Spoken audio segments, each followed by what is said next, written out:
m'appelle Robert Siani, je suis patron de bar de la Marine depuis 45 ans. Les Siani, ils arrivent d'Italie, de Gaeta, depuis 3 générations. Quand ils ont trouvé cette ville de Sète un peu par hasard, et ils ne sont plus jamais repartis. Ils sont tombés amoureux de suite de cette ville. Mon grand-père a fait de la construction, il avait un hôtel-restaurant aussi sur la plage. Et puis surtout, à Sète, il y avait les joutes. Et mon grand-père, Vincent Siani, l'homme aux 100 victoires, vous n'aurez pas pu le faire déplacer dans une autre ville que Sète. Ma grand-mère, elle a eu l'idée de commercialiser les tiels que tout le monde vante aujourd'hui. Mais au début, c'était confidentiel, elle fabriquait des tiels chez elle, elle les faisait cuire chez le boulanger, et après elle les vendait, et elle a commencé comme ça, petit à petit, puis toute la famille s'est mise dedans. En quittant l'école, j'ai travaillé chez ma tante, qui m'a appris à faire les tiels, et puis un jour, je me suis monté à mon compte, j'avais 18 ans, et 4 ans après, je suis venu au bar de la Marine. On a commencé à faire de l'ambiance sur le quai. C'est vite devenu l'endroit à la mode. La jeunesse a commencé à venir. On a commencé à mettre de la musique, à faire danser nos clients. On avait même créé un terrain de pétanque à l'intérieur.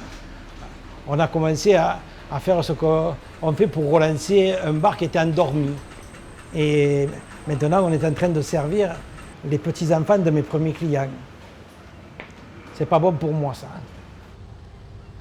Mais la natation, c'était très simple dans notre famille. À l'âge de 7-8 ans, mon oncle Achille venait au bord du quai et il nous jetait dans l'eau et on apprenait à nager comme ça. Voilà. Et les parents, ils avaient peur, mais c'était comme ça qu'on apprenait à nager.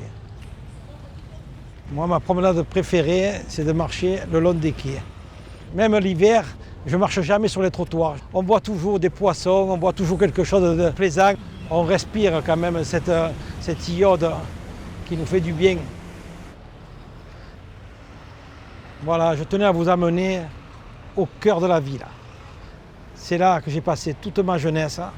Je suis né là, j'habite toujours là et je travaille à 300 mètres.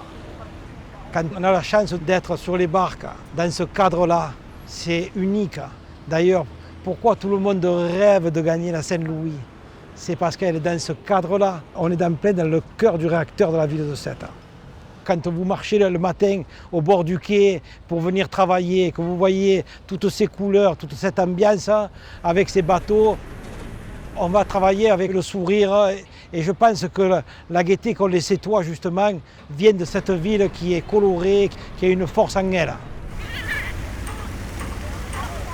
Si j'avais à choisir un emblème, je crois que j'opterais pour la lance et le pavois.